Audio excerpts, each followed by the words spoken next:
The Horror of the Heights by Arthur Conan Doyle. The idea that the extraordinary narrative which has been called the Joyce Armstrong fragment is an elaborate practical joke, evolved by some unknown person, cursed by a perverted and sinister sense of humor, has now been abandoned by all who have examined the matter. The most macabre and imaginative of plotters would hesitate before linking his morbid fantasies with the unquestioned and tragic facts which reinforce the statement. Though the assertions contained in it are amazing and even monstrous, it is nonetheless forcing itself upon the general intelligence that they are true, and that we must readjust our ideas to the new situation. This world of ours appears to be separated by a slight and precarious margin of safety from a most singular and unexpected danger. I will endeavor, in this narrative, which reproduces the original document in its necessarily somewhat fragmentary form, to lay before the reader the whole of the facts up to date, prefacing my statement by saying that if there be any who doubt the narrative of Joyce Armstrong, there can be no question at all as to the facts concerning Lieutenant Myrtle, R.N., and Mr. Hay Connor, who undoubtedly met their end in the manner described.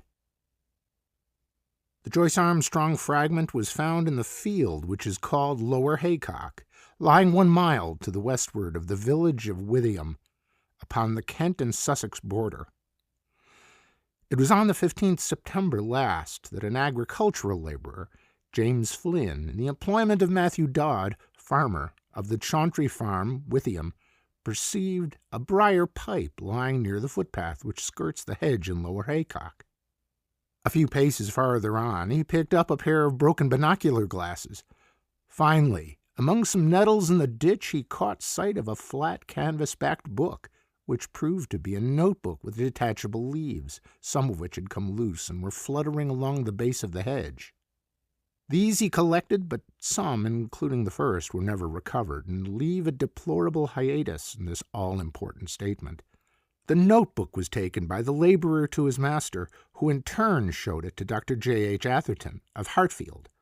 This gentleman at once recognized the need for an expert examination, and the manuscript is forwarded to the Aero Club in London, where it now lies. The first 2 pages of the manuscript are missing. There is also one torn away at the end of the narrative, though none of these affect the general coherence of the story.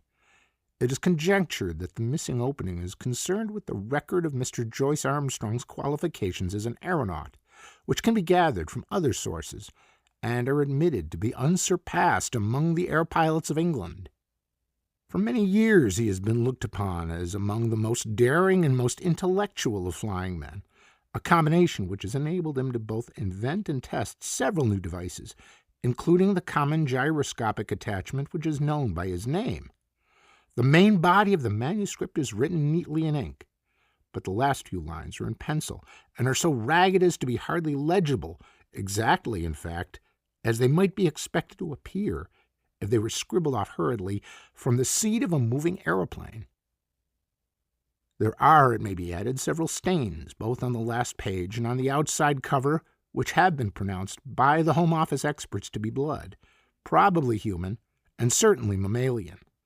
The fact that something closely resembling the organism of malaria was discovered in this blood, and that Joyce Armstrong is known to have suffered from intermittent fever, is a remarkable example of the new weapons which modern science has placed in the hands of our detectives. And now a word as to the personality of the author of this epoch-making statement. Joyce Armstrong, according to the few friends who really knew something of the man, was a poet and a dreamer, as well as a mechanic and an inventor. He was a man of considerable wealth, much of which he had spent in the pursuit of his aeronautical hobby. He had 4 private aeroplanes in his hangars near Devizes, and is said to have made no fewer than 170 ascents in the course of last year. He was a retiring man with dark moods, in which he would avoid the society of his fellows. Captain Dangerfield, who knew him better than anyone, says that there were times when his eccentricity threatened to develop into something more serious. His habit of carrying a shotgun with him in his aeroplane was one manifestation of it. Another was the morbid effect which the fall of Lieutenant Myrtle had upon his mind. Myrtle, who was attempting the height record, fell from an altitude of something over 30,000 feet, Horrible to narrate, his head was entirely obliterated, though his body and limbs preserved their configuration. At every gathering of airmen, Joyce Armstrong, according to Dangerfield, would ask, with an enigmatic smile, "And where, pray, is Myrtle's head?" On another occasion, after dinner, at the mess of the flying school on Salisbury Plain, he started a debate as to what will be the most permanent danger which airmen will have to encounter.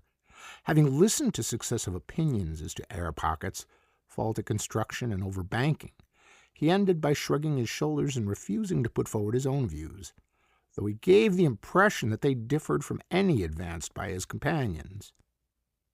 It is worth remarking that after his own complete disappearance, it was found that his private affairs were arranged with a precision which may show that he had a strong premonition of disaster. With these essential explanations, I will now give the narrative exactly as it stands, beginning at page 3 of the blood-soaked notebook. Nevertheless, when I dined at Rheims with Caselli and Gustav Raymond, I found that neither of them was aware of any particular danger in the higher layers of the atmosphere. I did not actually say what was in my thoughts, but I got so near to it that if they had any corresponding idea, they could not have failed to express it. But then they are two empty, vainglorious fellows, with no thought beyond seeing their silly names in the newspaper. It is interesting to note that neither of them had ever been much beyond the 20,000-foot level. Of course, men have been higher than this, both in balloons and in the ascent of mountains. It must be well above that point that the aeroplane enters the danger zone, always presuming that my premonitions are correct. Aeroplaning has been with us now for more than 20 years, and one might well ask, why should this peril be only revealing itself in our day? The answer is obvious.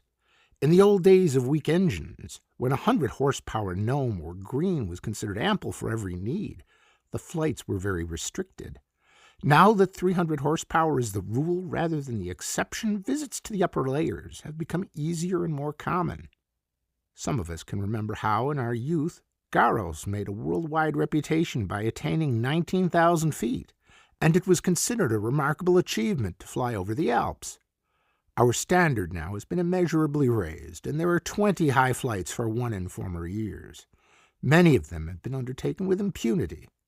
The 30,000-foot level has been reached time after time with no discomfort beyond cold and asthma. What does this prove? A visitor might descend upon this planet 1,000 times and never see a tiger. Yet tigers exist, and if he chanced to come down into a jungle, he might be devoured. There are jungles of the upper air, and there are worse things than tigers which inhabit them. I believe in time they will map these jungles accurately out. Even at the present moment I can name 2 of them. One of them lies over the Pau-Baritz district of France. Another is just over my head as I write here in my house in Wiltshire. I rather think there is a third in the Hamburg-Wiesbaden district. It was the disappearance of the airmen that first set me thinking. Of course, everyone said that they had fallen into the sea, but that did not satisfy me at all. First, there was Verrières in France. His machine was found near Bayonne, but they never got his body. There was the case of Baxter also, who vanished, though his engine and some of the iron fixings were found in a wood in Leicestershire. In that case, Dr. Middleton of Amesbury, who was watching the flight with a telescope, declares that just before the clouds obscured the view, he saw the machine, which was at an enormous height, suddenly rise perpendicularly upwards in a succession of jerks in a manner that he would have thought to be impossible. That was the last seen of Baxter. There was a correspondence in the papers, but it never led to anything. There were several other similar cases. And then there was the death of Hay Connor. What a cackle there was about an unsolved mystery of the air, and what columns in the halfpenny papers. And yet how little was ever done to get to the bottom of the business. He came down in a tremendous volplane from an unknown height. He never got off his machine and died in his pilot's seat. Died of what? Heart disease, said the doctors. Rubbish! Hay Connor's heart was as sound as mine is. What did Venables say? Venables was the only man who was at his side when he died. He said that he was shivering and looked like a man who had been badly scared. "Died of fright," said Venables, but could not imagine what he was frightened about. Only said one word to Venables, which sounded like monstrous. They could make nothing of that at the inquest, but I could make something of it. Monsters. That was the last word of poor Harry Hay Connor. And he did die of fright, just as Venables thought. And then there was Myrtle's head. Does anybody really believe that a man's head could be driven clean into his body by the force of a fall? Well, perhaps it may be possible, but I, for one, have never believed that it was so with Myrtle.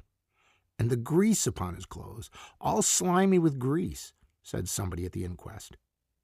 Queer that nobody got thinking after that. I did. But then I had been thinking for a good long time. I've made 3 ascents. How Dangerfield used to chaff me about my shotgun, but I've never been high enough. Now, with this new light Paul Verona machine and its 175 Rober, I should easily touch the 30,000 tomorrow. I'll have a shot at the record. Maybe I shall have a shot at something else as well. Of course, it's dangerous. If a fellow wants to avoid danger, he had best keep out of flying altogether and subside finally into flannel slippers and a dressing gown. But I'll visit the air jungle tomorrow, and if there's anything there, I shall know it. If I return, I'll find myself a bit of a celebrity. If I don't, this notebook may explain what I am trying to do, and how I lost my life in doing it. But no drivel about accidents or mysteries, if you please. I chose my Paul Verona monoplane for the job. There is nothing like a monoplane when real work is to be done. Beaumont found that out in very early days. For one thing, it doesn't mind damp, and the weather looks as if we should be in the clouds all the time. It's a bonny little model, and answers my hand like a tender-mouthed horse. The engine is a 10-cylinder rotary Rober, working up to 175. It has all the modern improvements: enclosed fuselage, high-curved landing skids, brakes, gyroscopic steadiers, and 3 speeds, worked by an alteration of the angle of the planes upon the Venetian blind principle. I took a shotgun with me and a dozen cartridges filled with buckshot. You should have seen the face of Perkins, my old mechanic, when I directed him to put them in. I was dressed like an Arctic explorer, with 2 jerseys under my overalls, thick socks inside my padded boots, a storm cap with flaps, and my talc goggles. It was stifling outside the hangars, but I was going for the summit of the Himalayas and had to dress for the part. Perkins knew there was something on and implored me to take him with me. Perhaps I should if I were using the biplane, but a monoplane is a one-man show, if you want to get the last foot of life out of it. Of course, I took an oxygen bag. The man who goes for the altitude record without one will either be frozen or smothered, or both. I had a good look at the planes, the rudder bar, and the elevating lever before I got in. Everything was in order so far as I could see. Then I switched on my engine and found that she was running sweetly. When they let her go, she rose almost at once upon the lowest speed. I circled my home field once or twice just to warm her up, and then with a wave to Perkins and the others, I flattened out my planes and put her on her highest. She skimmed like a swallow downwind for 8 or 10 miles until I turned her nose up a little and she began to climb in a great spiral for the cloud bank above me. It's all important to rise slowly and adapt yourself to the pressure as you go. It was a close, warm day for an English September, and there was the hush and heaviness of impending rain. Now and then there came sudden puffs of wind from the southwest, one of them so gusty and unexpected that it caught me napping and turned me half round for an instant. I remember the time when gusts and whirls and air pockets used to be things of danger, before we learned to put an overmastering power into our engines. Just as I reached the cloud banks with an altimeter marking 3,000, down came the rain. My word, how it poured! It drummed upon my wings and lashed against my face, blurring my glasses so that I could hardly see. I got down onto a low speed, for it was painful to travel against it. As I got higher, it became hail, and I had to turn tail to it. One of my cylinders was out of action, a dirty plug, I should imagine, but still I was rising steadily with plenty of power. After a bit, the trouble passed, whatever it was, and I heard the full, deep-throated purr, the 10 singing as one. That's where the beauty of our modern silencers come in. We can at last control our engines by ear. how they squeal and squeak and sob when they are in trouble. All those cries for help were wasted in the old days, when every sound was swallowed up by the monstrous racket of the machine. If only the early aviators could come back and see the beauty and perfection of the mechanism which have been bought at the cost of their lives. About 9:30, I was nearing the clouds. Down below me, all blurred and shadowed with rain, lay the vast expanse of Salisbury Plain. Half a dozen flying machines were doing hack work at the 1,000-foot level, looking like little black swallows against the green background. I dare say they were wondering what I was doing up in Cloudland. Suddenly a gray curtain drew across beneath me, and wet folds of vapors were swirling round my face. It was clammily cold and miserable, but I was above the hailstorm, and that was something gained. The cloud was as dark and thick as a London fog. In my anxiety to get clear, I cocked her nose up until the automatic alarm bell rang, and I actually began to slide backwards. My sopped and dripping wings had made me heavier than I thought, but presently I was in lighter cloud and soon had cleared the first layer. There was a second, opal-colored and fleecy, at a great height above my head, a white unbroken ceiling above, and a dark unbroken floor below, with the monoplane laboring upwards upon a vast spiral between them. It is deadly lonely in these cloud spaces. Once a great flight of some small water birds went past me, flying very fast to the westwards. The quick whir of their wings and their musical cry were cheery to my ear. I fancy that they were teal, but I am a wretched zoologist. Now that we humans have become birds, we must really learn to know our brethren by sight. The wind down beneath me whirled and swayed the broad cloud plain. Once a great eddy formed in it, a whirlpool of vapor, and through it, as down a funnel, I caught sight of the distant world. A large white biplane was passing at a vast depth beneath me. I fancy it was the morning mail service betwixt Bristol and London. Then the drift swirled inwards again, and the great solitude was unbroken. Just after 10, I touched the lower edge of the upper cloud stratum. It consisted of fine diaphanous vapor drifting swiftly from the westwards. The wind had been steadily rising all this time, and it was now blowing a sharp breeze, 28 an hour by my gauge. Already it was very cold, though my altimeter only marked 9,000. The engines were working beautifully, and we went droning steadily upwards. The cloud bank was thicker than I had expected, but at last it thinned out into a golden mist before me. And then, in an instant, I had shot out from it, and there was an unclouded sky and a brilliant sun above my head, all blue and gold above, all shining silver below, one vast glimmering plain as far as my eyes could reach. It was 10 o'clock, and the bar graph needle pointed to 12,800. Up I went and up. My ears concentrated upon the deep purring of my motor, my eyes busy always with the watch, the revolution indicator, the petrol level, and the oil pump. No wonder aviators are said to be a fearless race. With so many things to think of, there is no time to trouble about oneself. About this time, I noted how unreliable is the compass when above a certain height from Earth. At 15,000 feet, mine was pointing east and a point south. The sun and the wind gave me my true bearings. I had hoped to reach an eternal stillness in these high altitudes, but with every 1,000 feet of ascent, the gale grew stronger. My machine groaned and trembled in every joint and rivet as she faced it, and swept away like a sheet of paper when I banked her on the turn, skimming downwind at a greater pace, perhaps, than ever mortal man has moved. Yet I had always to turn again and tack up in the wind's eye, for it was not merely a height record that I was after. By all my calculations, it was above Little Wiltshire that my air jungle lay, and all my labors might be lost if I struck the outer layers at some farther point. When I reached the 19,000-foot level, which was about midday, the wind was so severe that I looked with some anxiety to the stays of my wings, expecting momentarily to see them snap or slacken. I even cast loose the parachute behind me and fastened its hook onto the ring of my leathern belt, so as to be ready for the worst. Now was the time when a bit of scamped work by the mechanic is paid for by the life of the aeronaut. But she held together bravely, Every cord and strut was humming and vibrating like so many harp strings, but it was glorious to see how, for all the beating and the buffeting, she was still the conqueror of nature and the mistress of the sky. There is surely something divine in man himself that he should rise so superior to the limitations which creation seemed to impose. Rise, too, by such unselfish, heroic devotion as this air conquest has shown.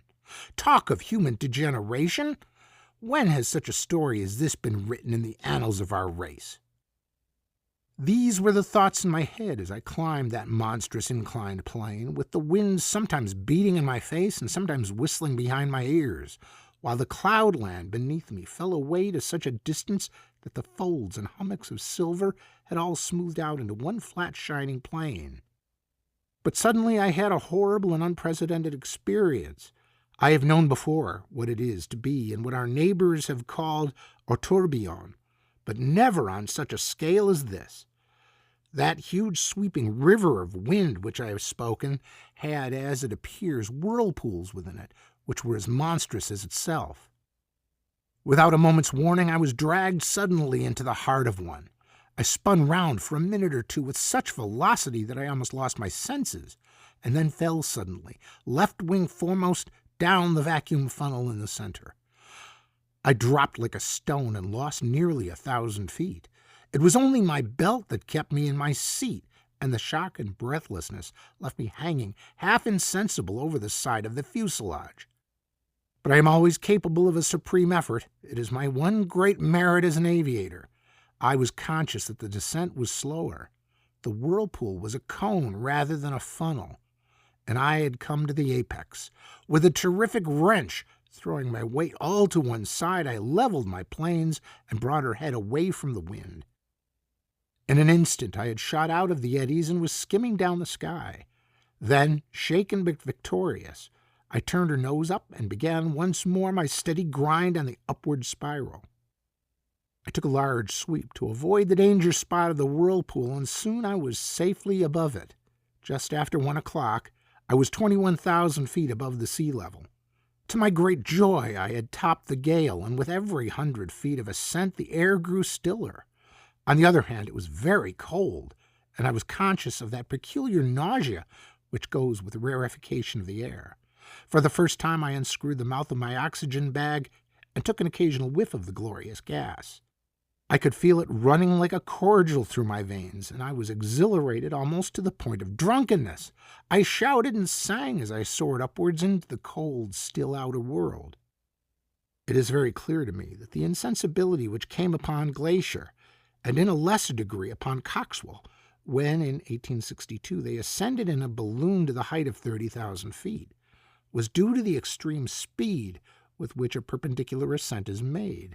Doing it at an easy gradient and accustoming oneself to the lessened barometric pressure by slow degrees, there are no such dreadful symptoms. At the same great height, I found that even without my oxygen inhaler, I could breathe without undue distress. It was bitterly cold, however, and my thermometer was at 0 Fahrenheit.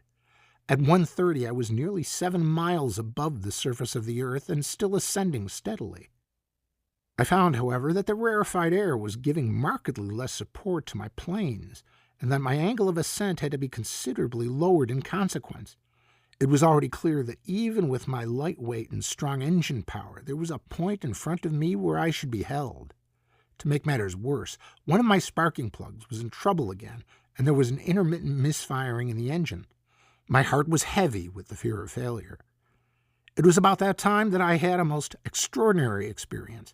Something whizzed past me in a trail of smoke and exploded with a loud hissing sound, sending forth a cloud of steam. For the instant, I could not imagine what had happened. Then I remembered that the earth is forever being bombarded by meteor stones, and would be hardly inhabitable were they not in nearly every case turned to vapor in the outer layers of the atmosphere. Here is a new danger for the high-altitude man, for 2 others passed me when I was nearing the 40,000-foot mark. I cannot doubt that at the edge of Earth's envelope, the risk would be a very real one. My barograph needle marked 41,300 when I became aware that I could go no farther. Physically, the strain was not as yet greater than I could bear, but my machine had reached its limit. The attenuated air gave no firm support to the wings, and the least tilt developed into a side slip, while she seemed sluggish on her controls. Possibly, had the engine been at its best, another 1,000 feet might have been within our capacity, but it was still misfiring, and 2 out of the 10 cylinders appeared to be out of action. If I had not already reached the zone for which I was searching, then I should never see it upon this journey. But was it not possible that I had attained it? Soaring in circles like a monstrous hawk upon the 40,000-foot level, I let the monoplane guide herself, and with my Mannheim glass, I made a careful observation of my surroundings. The heavens were perfectly clear. There was no indication of those dangers which I had imagined. I have said that I was soaring in circles. It struck me suddenly that I would do well to take a wider sweep and open up a new air tract. If the hunter entered an earth jungle, he would drive through it if he wished to find his game. My reasoning had led me to believe that the air jungle which I had imagined lay somewhere over Wiltshire. This should be to the south and west of me. I took my bearings from the sun, for the compass was hopeless, and no trace of earth was to be seen, nothing but the distant silver cloud plain. However, I got my direction as best I might and kept her head straight to the mark. I reckoned that my petrol supply would not last for more than another hour or so, but I could afford to use it to the last drop, since a single magnificent volplane could at any time take me to the earth. Suddenly I was aware of something new. The air in front of me had lost its crystal clearness. It was full of long, ragged wisps of something which I could only compare to very fine cigarette smoke. It hung about in wreaths and coils, turning and twisting slowly in the sunlight. As the monoplane shot through it, I was aware of a faint taste of oil upon my lips, and there was a greasy scum upon the woodwork of the machine. Some infinitely fine organic matter appeared to be suspended in the atmosphere. There was no life there. It was inchoate and diffuse, extending for many square acres and then fringing off into the void. No, it was not life, but might it not be the remains of life? Above all, might it not be the food of life, of monstrous life, even as the humble grease of the ocean is the food for the mighty whale? The thought was in my mind when my eyes looked upwards and I saw the most wonderful vision that ever man has seen. Can I hope to convey it to you even as I saw it myself last Thursday? Conceive a jellyfish, such as sails in our summer seas, bell-shaped, and of enormous size, far larger, I should judge, than the dome of St. Paul's. It was of a light pink color, veined with a delicate green, but the whole huge fabric so tenuous that it was but a fairy outline against the dark blue sky. It pulsated with a delicate and regular rhythm. From it there depended 2 long drooping green tentacles, which swayed slowly backwards and forwards. This gorgeous vision passed gently with noiseless dignity over my head, as light and fragile as a soap bubble, and drifted upon its stately way. I'd have turned my monoplane that I might look after this beautiful creature, when, in a moment, I found myself amidst a perfect fleet of them, of all sizes, but none so large as the first. Some were quite small, but the majority about as big as an average balloon, and with much the same curvature at the top. There was in them a delicacy of texture and coloring which reminded me of the finest Venetian glass. Pale shades of pink and green were the prevailing tints, but all had a lovely iridescence, where the sun shimmered through their dainty forms. Some hundreds of them drifted past me, a wonderful fairy squadron of strange unknown argosies of the sky, creatures whose forms and substance were so attuned to these pure heights that one could not conceive anything so delicate within actual sight or sound of earth. But soon my attention was drawn to a new phenomenon, the serpents of the outer air. These were long, thin, fantastic coils of vapor-like material, which turned and twisted with great speed, flying round and round at such a pace that the eyes could hardly follow them. Some of these ghost-like creatures were 20 or 30 feet long, but it was difficult to tell their girth, for their outline was so hazy that it seemed to fade away into the air around them.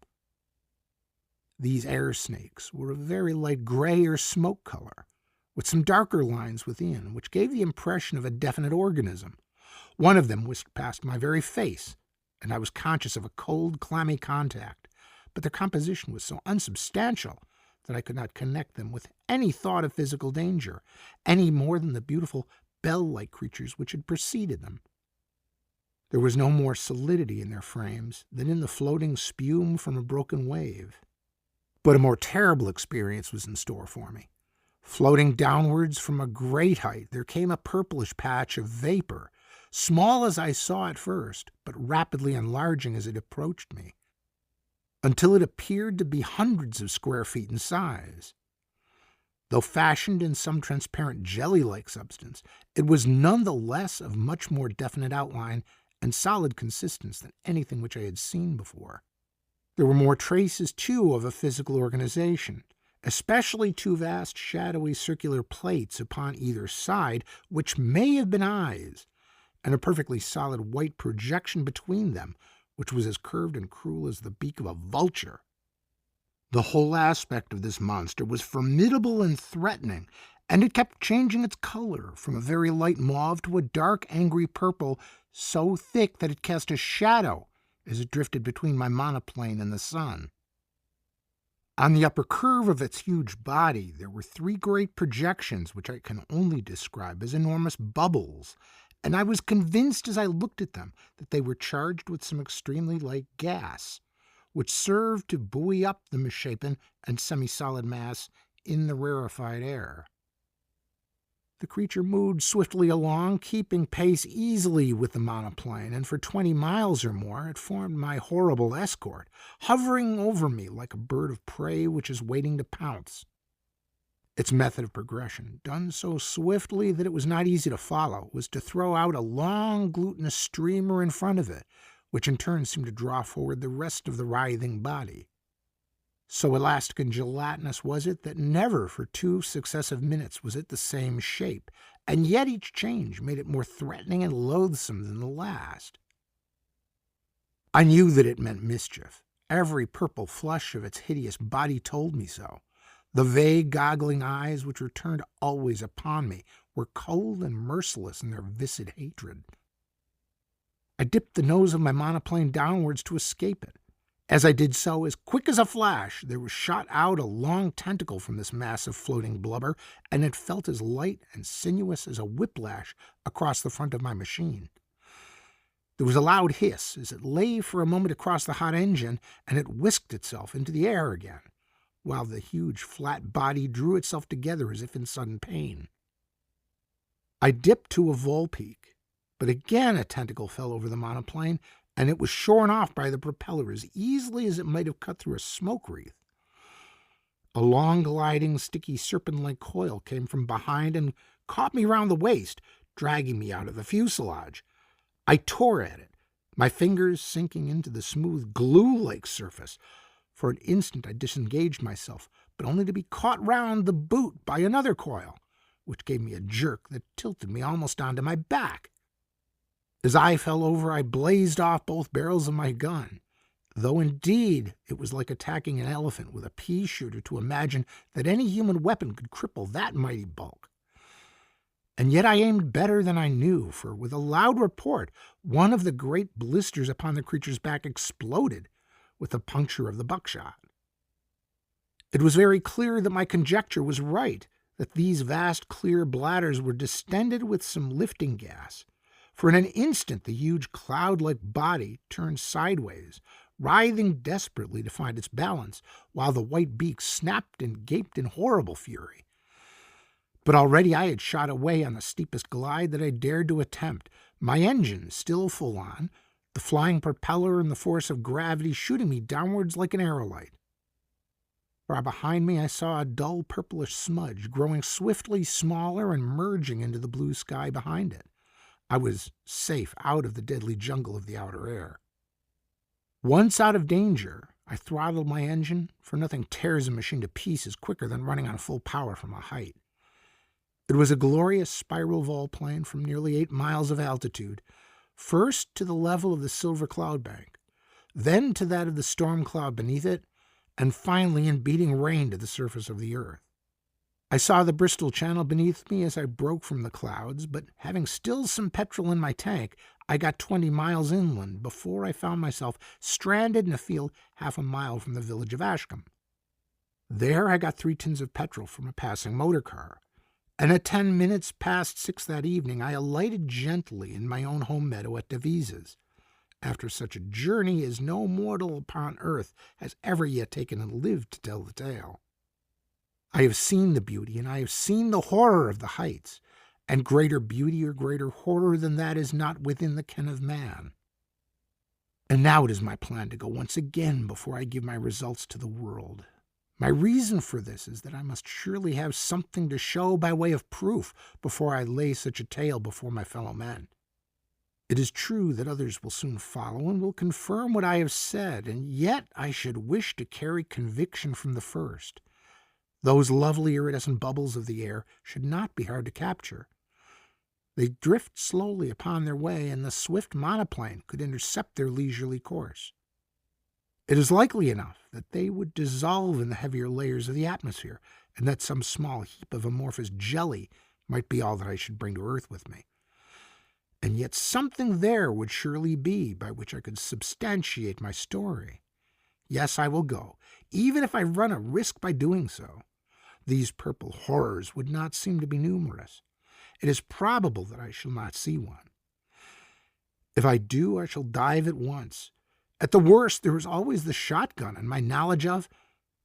Here, a page of the manuscript is unfortunately missing. On the next page is written in large, straggling writing.